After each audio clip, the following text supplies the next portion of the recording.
Welcome to the Retail Focus Podcast, a weekly collection of news, interviews, and information from the world of retail. Welcome to this edition of the Retail Focus Podcast. I'm Trent Kling for Leighton working behind the scenes. We appreciate you hanging on an extra few days before we could get this podcast out, as I was traveling in the Cincinnati and Louisville regions for work. But coming up on today's show, we'll be joined by Kristina Rogers, EY's Global Consumer Industries Leader. She will join us to discuss their Future Consumer Index. They recently released their 9th version of the index. Basically, we're going to talk a lot about what defines the consumer in 2022, what some main factors are in terms of consumer purchase decisions, and more importantly, what retailers can do to smooth the gaps that customers find cumbersome between digital and in-person or brick-and-mortar shopping, according to their data. In news, we'll talk about retail real estate as numbers came out from CBRE this past week that summarized the year that was in 2021, and we'll talk about where that could leave certain retailers, and we'll look ahead to the spring seasonal season at home improvement retailers. A quick reminder that you can like us or rate us however you access us.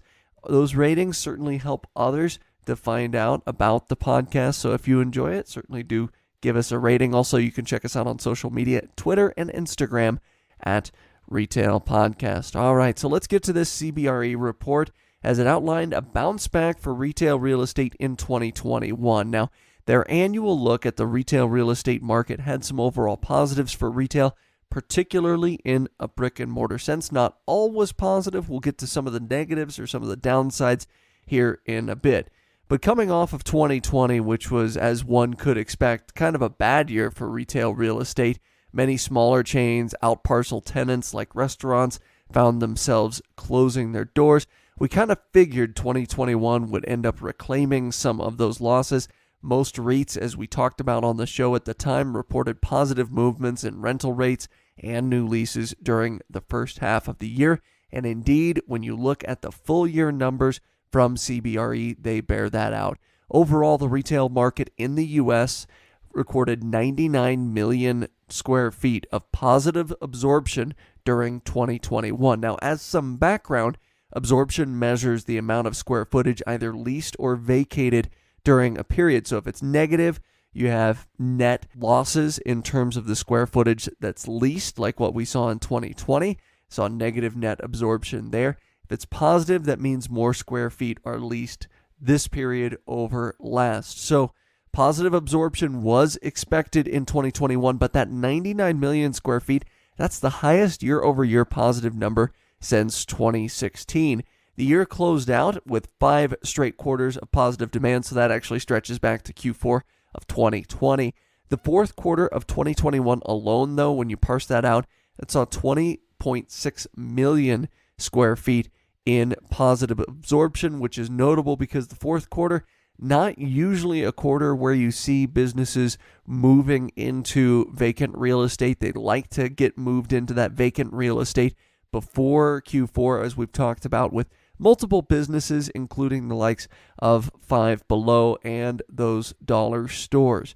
But it's important to note that despite all of this positivity, despite that 99 million square feet of positive absorption there, the lifestyle and mall category saw negative absorption in the fourth quarter. Freestanding properties and neighborhood, power, and strip centers, those all drove the growth.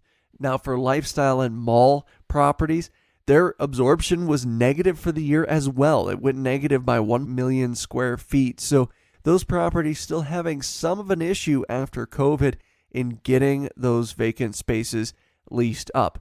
But the flip side of negative absorption going back to 2020 for the entirety of the retail real estate landscape was that more REITs and developers were seeking to just backfill vacancies rather than open up new centers. So as a result, new supply of retail space in 2021 dipped to its lowest level in a decade, dating back to the Great Recession.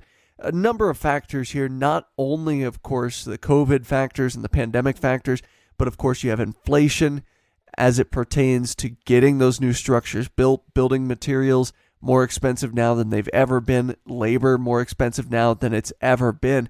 So in Q4 alone, new supply for retail real estate fell 59% from the already really low numbers in Q4 of 2020.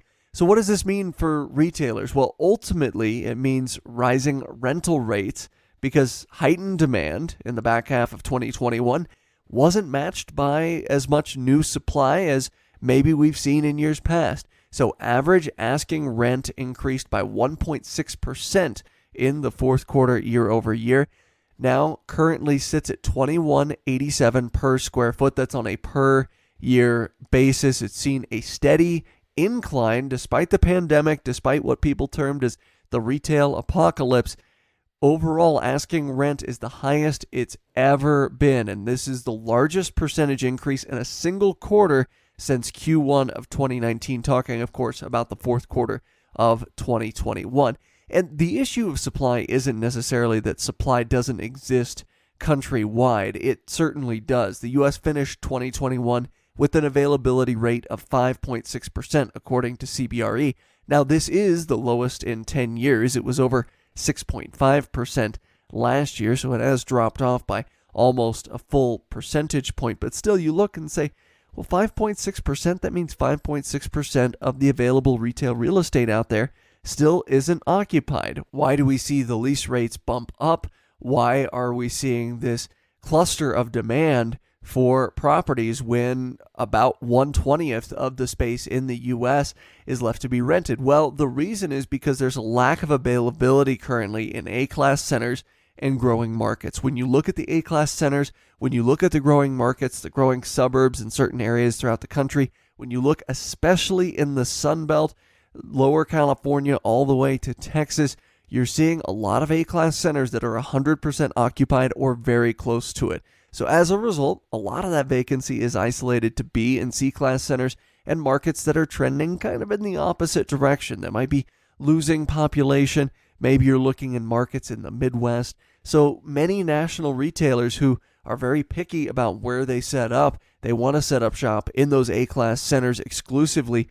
Those retailers are likely to see rents continuing to rise. We talked about Five Below or mentioned them a little bit ago, but Five Below is one of those retailers. They like to be in those A-class shopping centers.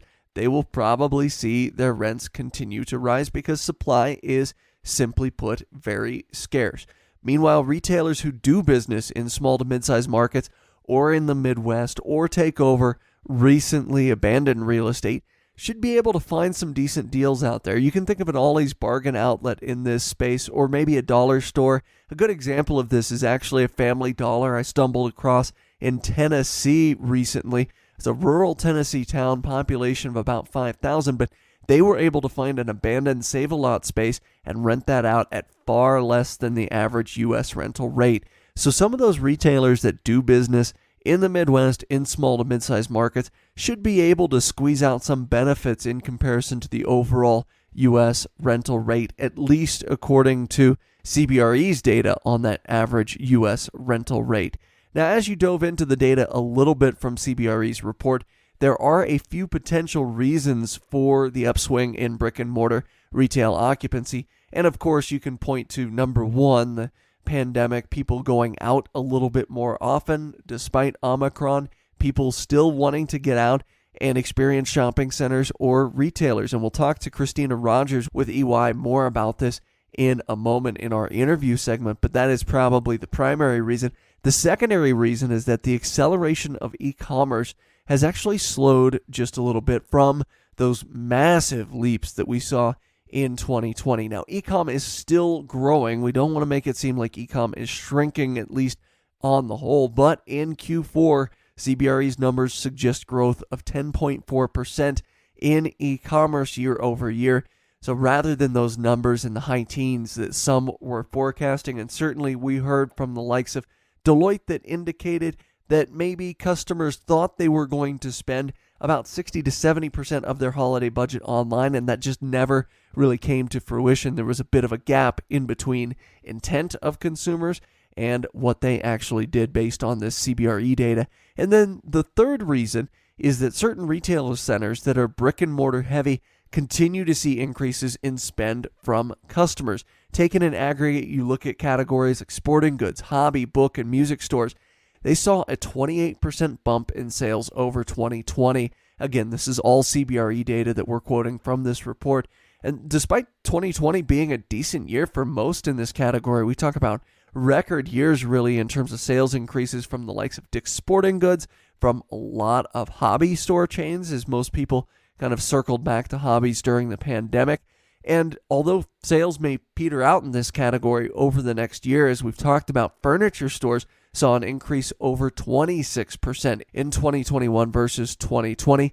Miscellaneous store retailers, a large mom and pop contingent, they saw a 28% bump versus 2020. So you have all of these stores that really brick and mortar is their bread and butter, seeing demand flow back to them after the first year of the pandemic. It stands to reason that these type of stores are competing to open new locations in maybe new or unsaturated markets, creating a number of companies that are really looking for space in the year ahead, and were really looking for space last year. And then the fourth thing, as already mentioned, new supply remains low. There was just 23.5 million new square feet introduced to the retail real estate landscape in 2021. That's down 36% from 2020, 49% from levels we saw in 2019. So massively low levels here in terms of new supply, owing to, as we talked about before, a number of reasons. And you can expect new supply to remain low with construction costs, both materials and labor, soaring. I've talked to a few mid-sized market city leaders in growing areas over the last couple of months, and they've said, hey, look, we have a laundry list of retailers seeking to move in, but we can't find contractors, we can't find developers willing to develop because the construction costs are so high. You figure if construction costs do dip at any point in time, we might see more new inventory hit the market, but right now it's still going to be very tight, at least for the foreseeable future. So ultimately, what does this information in the report mean for retailers? Well, we could take away a number of things. Despite the closures we heard so much about over the last 4 years, and it's kind of funny, by the way, that retail apocalypse isn't thrown around as much anymore by the national media, especially since the onset of the pandemic. There seems to be heightened demand for space from many tenants. It's not this just overwhelming push away from brick and mortar retail that some experts thought we were going to see. We can also see that demand for brick and mortar locations can be expected to rise as construction costs increase because of the lack of new inventory. And perhaps this portends a return to some B and C class centers by certain retailers whose concepts maybe can support this return to some of those B and C class centers to benefit from the vacancy in those centers and reduced rental rates that they'd be getting versus the A class shopping centers. Also, one thing I was thinking about this week as well, there's been a number of experts quoted over the years, especially since the onset of the pandemic, especially since the push to e-commerce that we saw during the early days of the pandemic, that swore that the U.S. is over-retailed, and it would be a possibility for around 30% of the U.S. retail real estate to go vacant in the next decade because of this over-retailing in the U.S. Now, look, that still might be true. We shouldn't take these 2021 numbers to mean that the U.S. definitely isn't over-retailed, but the bottom line is that the numbers suggest that drops in occupancy rates are still a little ways off. Also, the retailers seem to be doing fine enough to re-up leases or expand in the current market, suggesting that maybe that over-retailing, not where some of those quoted experts seem to think it is. Maybe the U.S. economy can support the current number of retailers that are out there, or maybe not a 30% drop as some experts have been quoted in media outlets as saying. And then the final takeaway, I think, from this is a negative one. Traditional malls still seem to be struggling with occupancy. And again, you don't want to generalize because there's a lot of A-class properties that are out there, like I said, that are about 100% full. But the malls seem to be struggling a little bit compared to the strip centers, compared to the neighborhood centers. And they might not be struggling as much as they were maybe in 2019 or 2020, but freestanding retail, of course, helped by dollar stores, and those neighborhood centers, as well as strip centers of various sizes, they appear to be the driving force in retail real estate occupancy in the early 2020s, at least from what we can tell so far. So I think there's a number of things that we can take away from the CBRE report, and that's exactly the reason we wanted to bring it up on today's show. Well, coming up after this break, as mentioned, we'll be joined by Kristina Rogers, EY's Consumer Industries Leader. EY recently released their 9th Future Consumer Index, and Kristina will join us to talk all about the index and some projections for 2022.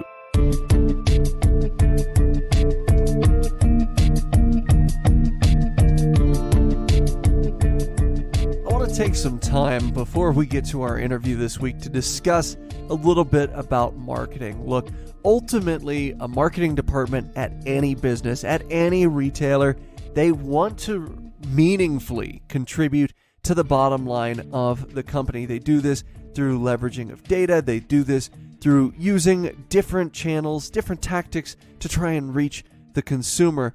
But one channel that marketing departments out there might be afraid or hesitant to try a little bit is influencer marketing. There are reasons for this. Some people say it's too risky. A lot of people say, look, it's very difficult to measure influencer marketing, especially when you talk about micro influencers. And our new partner, #Paid, completely understands that. They're the number 1 rated influencer marketing platform on G2 Crowd because they understand this and they help brands to kind of overcome this fear that's out there of influencer marketing so that brands can build their online reputation, whether it's a retailer, whether it's a CPG, and they don't do it, here's the interesting thing, with influencers. They use creators. Let me talk to you a little bit about their platform. They make it very easy for you to test this channel advertising via content creators. You can pick your audience and objectives.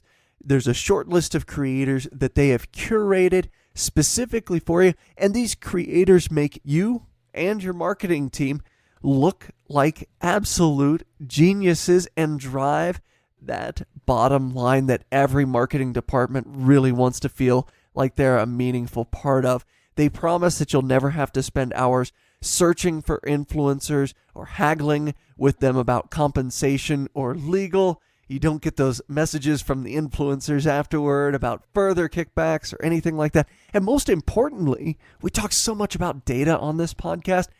You'll get all the data you want. You'll never be left in the dark about exactly how a campaign is performing. Now, their platform starts at $499. That's $499. That is a drop in the bucket. And the Retail Focus podcast listeners that are out there, I'm talking to you, you get $500 of free working spend on your first creator campaign. So go to go.hashtagpaid.com/retail. That's go.hashtagpaid.com/retail, and you'll receive $500 off your first campaign. That is an amazing deal only for Retail Focus listeners. We'll put the link in our show notes. Once again, #paid. Check them out and think about channeling your marketing, or at least a part of it, through creators rather than influencers. There is a difference. Visit their website to find out more.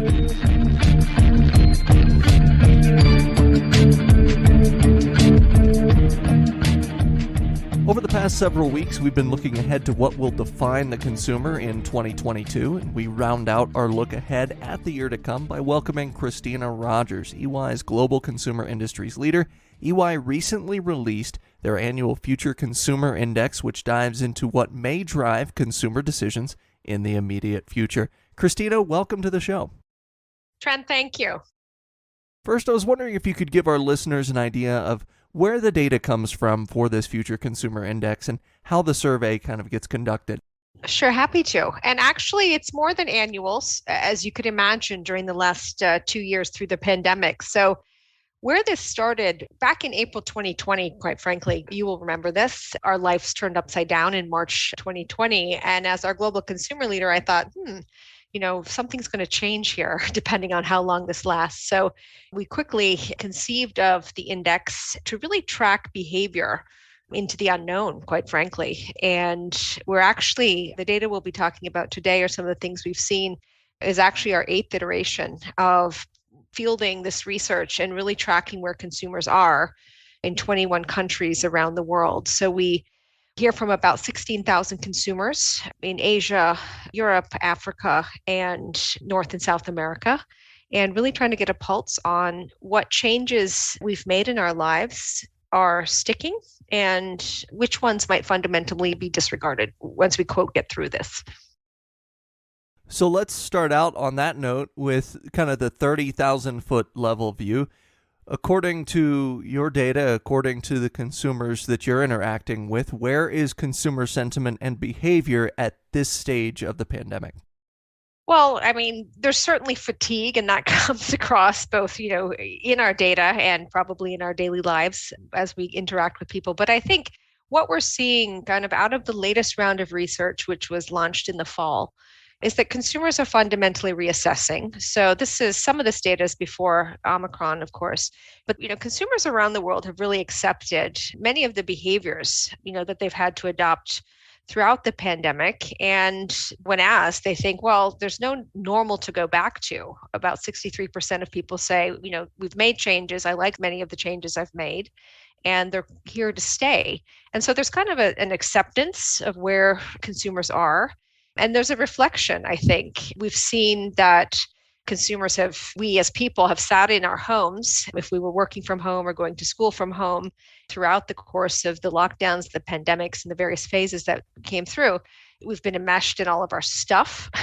And so we're seeing consumers reevaluate what they want to spend on. They buy less, buy better, consume better.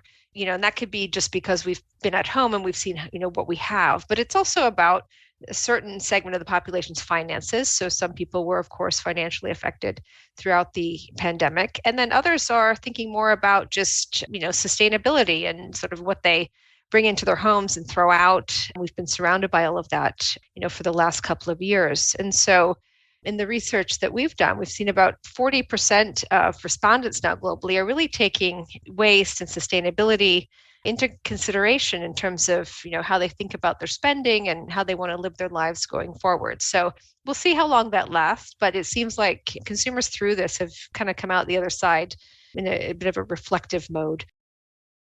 And you mentioned this reflective mode. Now that we've been in the pandemic for almost 2 years, I think looking at this data, one of the more interesting things is people have been able to kind of self-reflect.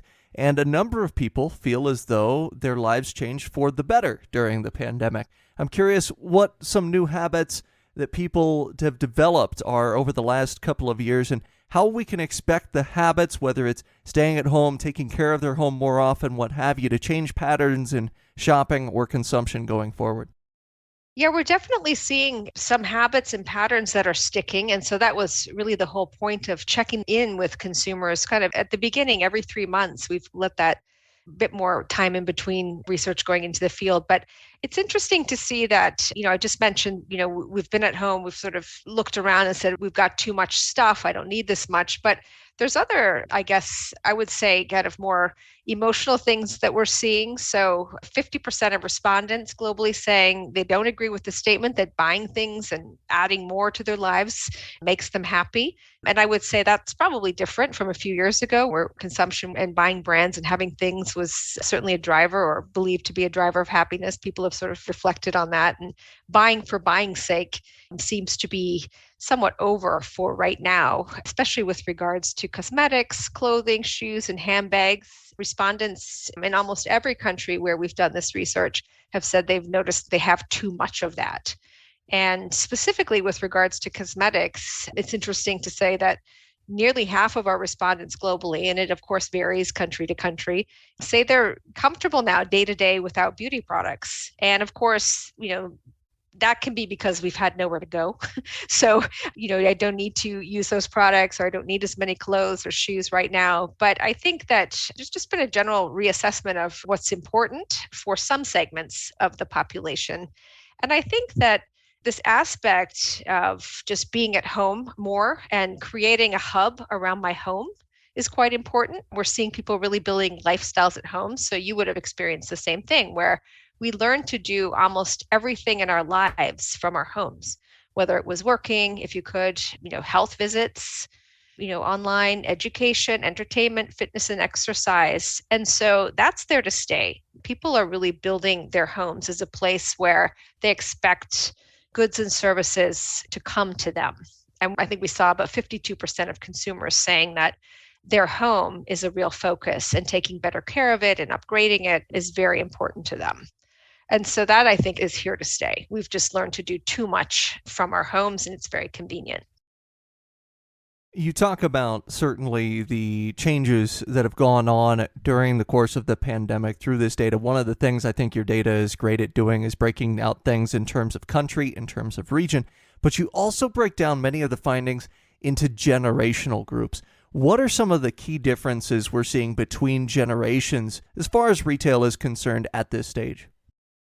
Yeah, that's very interesting. And it probably tracks with maybe what your expectations are, in the sense of we are certainly seeing that on average coming through this, that maybe it's part of that reflection I talked about, but brands, let's park luxury aside. I don't think this pertains to luxury goods necessarily, but brands in general, just less of a factor. 44% of our global consumers saying that they just don't care that much anymore. They're happy to try different things, and they had to try different things, maybe not their favorite brands throughout the pandemic.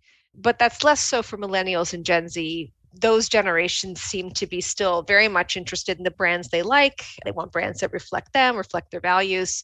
And there's certainly, for anyone who's in the consumer or retail space, influencers for those generations are certainly more of a factor. And influencers, quite often represent brands. So we're seeing that while maybe Gen X or baby boomers are sort of less enchanted with brands coming out of this, that doesn't necessarily apply to millennials or Gen Z. And the other thing I noticed was that, Gen Z and millennials still very excited for the shopping experience, right? Still very excited, whether it's online or in store. If there's something attractive, or there's an event, or if there's something that seems exciting to them, they're planning to participate. And, don't forget, this research was pre-Christmas, but we asked about participating in exciting shopping events, and really over 70% of those generations still very much delighted to be part of that. Less so with our older generations. I think baby boomers are kind of like 35% said, yeah, I might be kind of interested to participate in a next big shopping event. So certainly a delineation in terms of where the younger and older generations are as far as excitement around brands and shopping. We're seeing that segment of the people that we've been tracking around experience first has grown significantly in our last round of research. My interpretation of that is that, people are, they've been housebound, so they want to be out. They want to be out, leisure and travel and restaurants. But I also think it's about digital experiences, because we were forced to be online for so much of our lives. And we've seen what good, bad, and ugly digital experiences look like. And so our expectations have been set very high. Maybe that retail needs to follow what the insurance industry is doing, or where some other industry is doing. But my expectation as a consumer, I think, around experience, has grown tremendously. And you talk about this idea of shopping as an experience, people seeking out the experience of shopping. And I think some of your more detailed data in this study, participants in the survey most recently were asked what some of their top challenges were with online shopping. And just focusing on the US, three main concerns really came up: produce selection, not all SKUs being made available, and the frequency of replacements, all of which have to do very much with online grocery shopping. And we're seeing numbers certainly reflect that online grocery shopping, seems like from third-party data, went down in 2021 versus 2020. Maybe that experience wasn't there. What are some ways in which you feel like U.S. grocers, based on this data, based on the findings, can maybe smooth over this divide and create that experience to really maybe drive customers to the digital realm in grocery once again? Yeah, it's interesting, isn't it? I mean, obviously, at the very beginning of the pandemic in the US, where we had lagged behind Europe, certainly in terms of online grocery shopping, that just skyrocketed. And for, many parts of the population, that's still convenient and still a way that they want to receive their grocery items. But, there have certainly been complaints, like you mentioned. There's also concerns around just the cost of delivery, the cost of shipping, and just not being able to find the things that they want, even, being surprised. So if they're shopping online, being surprised when the right thing doesn't turn up or there's been substitutions made, et cetera. So, I think as retailers start to think about, as we come out of this, what do consumers really want? Where do they fit in to that consumer's life? So as I said, we've all gotten used to kind of our home hub, building our lifestyle at home, having things come to us, things being made very convenient. And I think retailers really do need to think about, what is the integrated experience, that people are now demanding kind of 2 years on from all of this. Retail maybe was seen more as simply transactional. If we think pre-pandemic, I buy things. Now we've gotten accustomed to all sorts of ways of buying things, whether it's online or curbside pickup or in-store pickup or whatever it is. And the expectation is high that the experience around all of that is good. And certainly, some of the way that I've been thinking about this and some of the work we've been doing at EY in our retail space is thinking about 3 I's. So coming out of this and what the expectation is from a shopper, am I indispensable? Am I invisible in their lives? And do I create intimacy? And by that, I mean indispensable. So have I become a valued partner, right, for this consumer? Am I part of their home hub? I don't just sell goods and services, but maybe I put them together in such a way that, I solve problems and I create solutions for the consumer. I think that's key. The whole transactional piece of retail, I think, we can all do that online quickly with past purchases, but you've got to do more. You've got to figure out how to be indispensable for me. But that being said, I don't want you in my way, right? So the retailer has to be invisible, right? I don't want that kind of clunky in your face sort of thing. I expect you to make my life easier, to make shopping more convenient, to make it frictionless, to be there when I want it to be. And I think, there's enough technology around that clever retailers can figure out how to be indispensable but invisible at the same time. And then the third I would say is intimacy. We find that consumers, and this is including in Europe where there's a lot more concern about data privacy, we've seen through the pandemic, we asked this question, consumers are more than willing to share their data if they get value out of it. And so if you've got my data, don't bombard me with something that's irrelevant, right? I expect you to provide me some level of intimacy that you know me and you know what my needs are. From that perspective, across those 3 I's, retailers really need to think about how can I become those things across all of these dimensions where the consumer is. And I've heard some of my retail colleagues out there say, well, the consumer is the channel now, right? So we've got to figure out where they are. Are they at their home hub or where are they? And how do we become indispensable and visible and be intimate with them? We've talked around it to this point, but really one of the things that we're always looking at here on the show, one of the things I know you always look at there at EY is what ultimately drives the decision to purchase a product. And like I said, we've talked about brands, we've talked about the convenience mechanism as well, but we've also seen shifts in this during the pandemic. Health and safety was a big reason for product purchase decisions early on in the pandemic. It seems to have shifted maybe back to price. What are some other factors that seem to be rising up in terms of that consumer consciousness determining what makes them purchase a product? Well, in terms of consumer consciousness, I mean, I think we kind of leap right to ESG and sustainability and so forth. And you probably remember this, Trent, at the beginning of all of this, when nobody was really out at all, right? And we saw wildlife in the streets and we saw clear skies in Los Angeles and all of that sort of thing. And there was a lot of, I think about when I go back to the first few rounds of this research that we did, there was a real intensity right around seeing, what all of our consumption and our human behavior does to our environment. And so we saw a lot of interest in understanding about what consumers could do to keep it going, right? To keep kind of blue skies everywhere going. That waned somewhat in the different cycles of research that we did. More recently, though, in the research we launched in the fall and had a look at, there still are good intentions. So consumers are still willing to consider environmental impact. Some say 56% globally say they would be willing to pay more if they understood that a specific choice, had a better impact on the environment or not a negative one. Now, of course, there's always the action and intention gap as far as consumers go. We quite often will say that we want to do things and then we don't do them necessarily. So the proof would be in the pudding. But we do see that almost 50% of consumers globally say sustainable packaging is becoming very important to them, that they'll be looking at that and wanting manufacturers to provide that sort of information.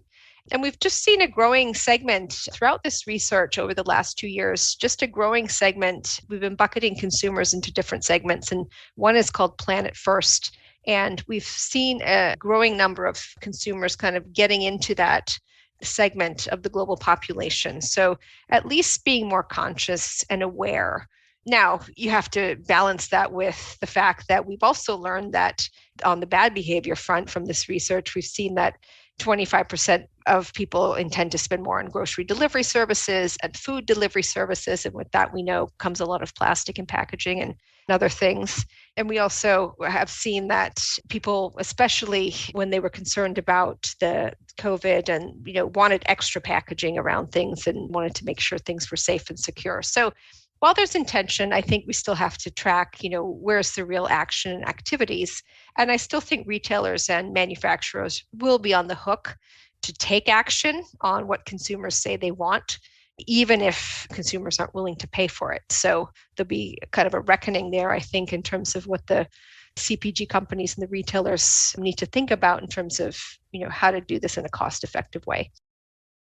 I like that point a lot. Sometimes there's a big divide between intention and then execution on that intention on the part of the consumer.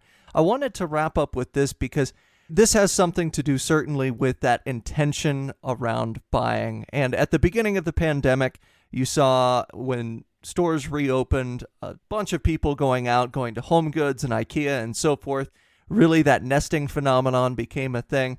But now, durable goods sales, we've heard from people, have been expected to decline in 2022. And I'm curious, what were some findings in this study that suggested people might be looking at that with intention, might be hanging on to what they've already got for longer? Yeah, we did see that. And I think it kind of comes back to that home hub concept. So we've been in our homes, we've seen what we have. Globally, we know that people are saying that they want to upgrade their homes. They want to focus on them being a better place to spend so much time.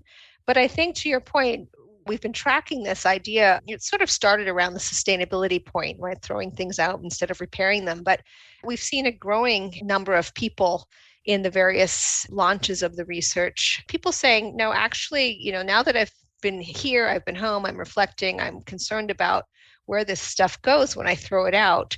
Globally, we've seen a growing number, and right now it sits at 53% of our respondents say, they'd really prefer to repair big items, so durable goods in their home versus replacing them.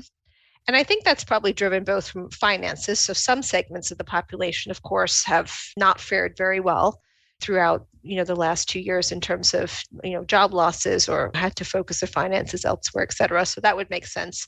But I do think there's still some recognition around just the sustainability aspect of this and longevity and not being so wasteful. So it gets back to where we started on this discussion around just, being a bit more reflective about how we treat our environment, how we treat our finances, how we treat our home. And so maybe, reduce, reuse, recycle, might actually be a great outcome out of this pandemic.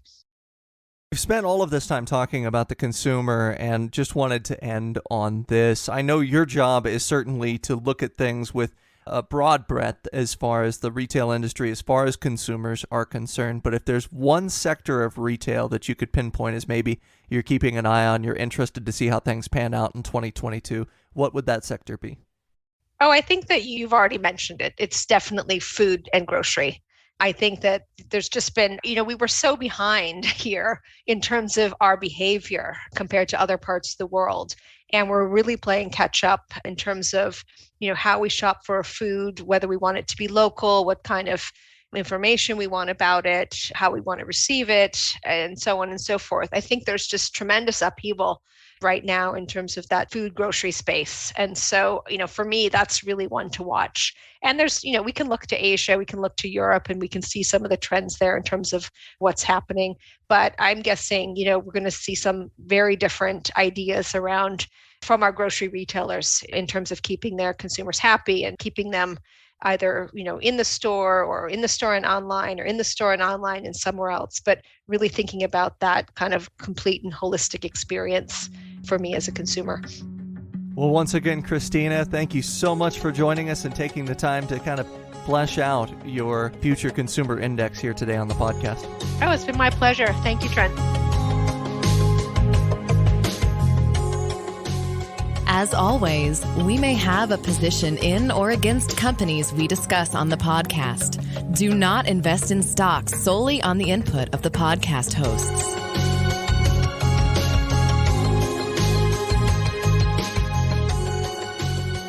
Well, we thank Kristina for joining us, and if you can't tell by this point, my voice is in rough shape. We're in the yearly or so period of time in which I seem to lose my voice every single year, so we'll wrap it up quickly by looking ahead at the spring retailing season, specifically the spring seasonal season for home improvement retailers. Now, we've talked before about how durable goods, about some home improvement categories might take a step back in terms of sales from 2021 to 2022. However, spring sales, at least what's been indicated so far, could be as robust as they were last year. And one of the ways we tell this is by looking at hiring numbers. As far as Home Depot is concerned, they're seeking to hire 100,000 new seasonal employees this spring. To put this in perspective, the past couple of years, Home Depot has sought to hire 80,000 new employees. So you're looking at a 25% boost in the number of seasonal employees Home Depot is seeking to add on to.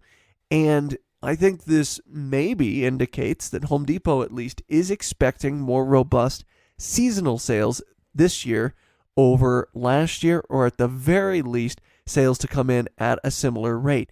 A lot of customers have probably gotten those mowers, gotten those bigger ticket items over the last couple of years, and we talked about kind of that last spurt in early 2021 of stimulus money really assisting in some of these garden centers selling the big ticket items, in some of these home improvement retailers. But there are so many things that come up as expenses on an annual basis. For example, we talk about people painting the outside of their houses. Of course, the price of paint has gone up, so you might expect sales to increase along with inflation there. But planting is an annual thing. Mulching around the house is an annual thing. A lot of really springtime outdoor activities surrounding a property that you own, these are going to be purchases every year. And at least Home Depot's hiring numbers indicate that this could be pushing towards a positive outcome for the spring seasonal season. One other thing that we mentioned on the last podcast episode is really looking ahead to Tractor Supply's performance. And I think that's the same thing for this spring Tractor Supply company. While they do have a number of durable goods, a number of goods you might only have to purchase once every 5 to 10 years, you are looking at a number of seasonal things that are annual purchases for their customers. So I'm looking ahead to spring seasonal sales, specifically garden center sales, for the likes of Home Depot, Lowe's, Ace, Menards, Tractor Supply Company, and the list goes on, because ultimately I think, and I've got an indication here from a few different retailers, that the spring seasonal sales, at least as far as garden is concerned, probably going to be in line, if not better, than previous years. And so that would really get the year out to a positive start for the likes of these companies. Well, that'll do it for us here on the Retail Focus this week. Coming up next week, or coming up really in just a few days, as we'll release on our typical Sunday coming up this week, we'll be joined by Thad Price. He's the CEO of Talroo, and he will join us to discuss the current retail hiring landscape. You hear so much about the war for talent. You hear so much about wage increases, benefits increases. He's going to talk about what benefits retail employees are really looking for according to their data, and how retail companies can go about finding ways to not only recruit the best talent, but retain the best talent, and that includes flexible scheduling for certain employees. So it's a valuable conversation. I certainly hope you'll tune in. Again, that next podcast is to launch this coming Sunday, February 6th. So we thank you for listening to this one, and we'll be back with you just 4 to 5 days from now. This has been the Retail Focus Podcast. For more, visit our website at retailfocuspodcast.com and subscribe on iTunes or Stitcher. Follow us on Twitter at Retail Podcast.